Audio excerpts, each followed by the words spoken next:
Magandang araw!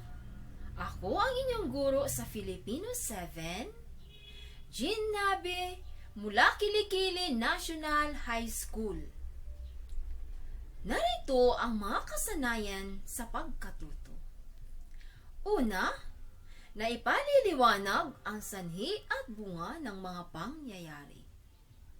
Pangalawa, nagagamit ng wasto ang mga pang-ugnay na ginagamit sa pagbibigay ng sanhi at bunga ng mga pangyayari.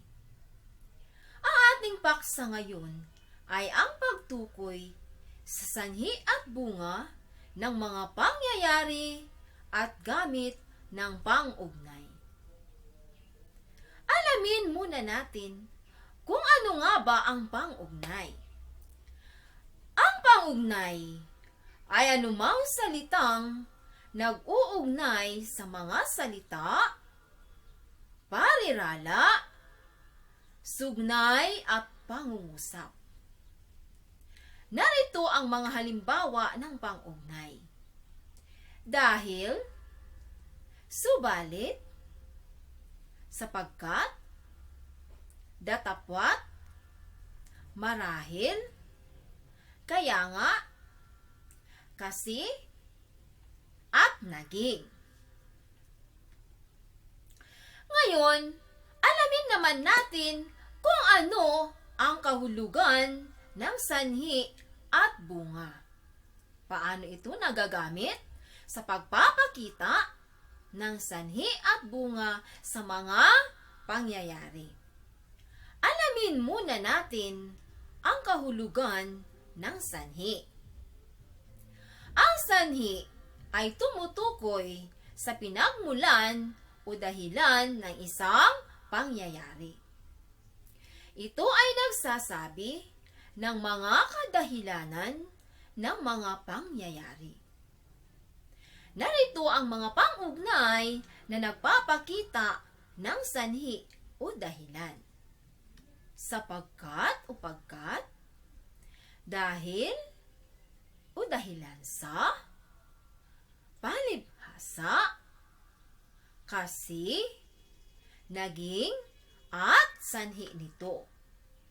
Ano naman ang kahulugan ng bunga o resulta? Ang bunga ay ang resulta o kinalabasan o dulot ng pangyayari. Ito ang epekto ng kadahilanan ng pangyayari. Narito ang mga pang-ugnay na nagpapakita ng bunga o resulta. Kaya o kaya naman, dahil dito, bunga nito at tuloy. Tandaan na hindi lahat ng sanhi at bunga ay ginagamitan ng pang-ugnay. Ngayon, upang mas mapag-alaman pa natin ang pang-ugnay na nagpapakita ng sanhi at bunga, kumpletuhin ninyo ang tinatawag na fishbone, isang graphic organizer. Ito ay isang gawain kung saan isusulat ninyo ang inyong sagot sa grapiko. Sa ibabang bahagi ng buto isusulat ang sanhi at sa may itaas na bahagi isusulat ang bunga o resulta. Dako tayo sa unang larawan. Ang unang larawan ay hinggil sa paninigarilyo. Tama, di ba? Ang impluwensya ng mga kaibigan. So ito yung kanyang sanhi. At ano naman ang magiging bunga? Tumpak, di ba? Ito ay pagkakasakit sa baga. Ngayon naman, bumuo tayo ng pangungusap mula sa inyong sagot gamit ang mga pang-ugnay. Nagkasakit si Juan sa baga dahil sa paninigarilyo na impluwensya ng kanyang mga kaibigan. Di ako naman tayo, doon tayo sa ikalawang larawan. Ngayon, ito ay paggamit ng droga. So ano ang sanhi? Ito ay kuryosidad, tumpak. At ano naman ang bunga? Tama pa rin, pagkabaliw o kaya ay pagnanakaw. Ngayon naman, mas pailalaymin natin ang inyong mga kaalaman. Narito ang panuto. Kukumplituhin ang maaring bunga ng sumusunod na sanhi upang mabuo ang diwa ng pangungusap. Paalala lamang na ginawa na ang unang bilang para sa iyo. Halimbawa, siya ay isang tunay na kapatid na sadyang matulungin sa kapwa. Bunga nito ay marami ang nagmamahal sa kanya. Narito ang unang pangungusap. Maraming tumutulong sa mga mahihirap sa panahon ng lockdown dahil maraming nawalan ng hanap buhay sa kanila. Kailangan nating tandaan na ang mga pang-ugnay na ginamit sa sanhi at bunga upang maging malinaw ang diwa ng pangungusap. Dahil dito, ang maayos na pag-uugnayan ng mga salita, parirala, at pangungusap ay mahalagang sangkap para sa malinaw, luhikal, at mabisang paglalahad.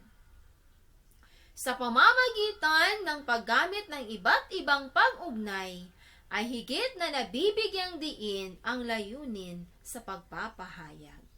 So narito ngayon ang unang pangungusap. Lahat ng tao ngayon ay laging nakasuot ng face mask para makaiwas sa sakit na COVID. Dako naman tayo sa pangalawang pangungusap. Ang kaso ng COVID ay patuloy na tumataas dahil sa katigasan ng ulo ng mga tao. At ang panghuli, araw-araw siyang umiinom ng alak, kaya siya ay nagkasakit. Ngayon naman, gawin natin ang panghuling gawain. Narito ang mga panuto, kung saan bibilugan ang mga pang-ugnay na ginamit sa pangungusap at sa lungguhitan ang salita o mga salitang pinag-uugnay nito. May mga pangungusap na higit sa isang pang-ugnay ang ginamit. Una, itinakbo sa ospital ang bata sapagkat nahimatay siya sa pagod. Pangalawa, nakapagtapos siya ng pag-aaral, kaya umasenso ang kanyang buhay. Pangatlo, maraming naghihirap sa panahon ng krisis kasi tumaas ang presyo ng mga bilihin. At ang pang-apat, tumataas ang kaso ng COVID-19 dahil sa kawalan ng disiplina ng mga tao. Yan, binabati ko kayo dahil napagtagumpayan natin na matapos ang ating aralin. Naway may tumatak sa inyong mga isipan.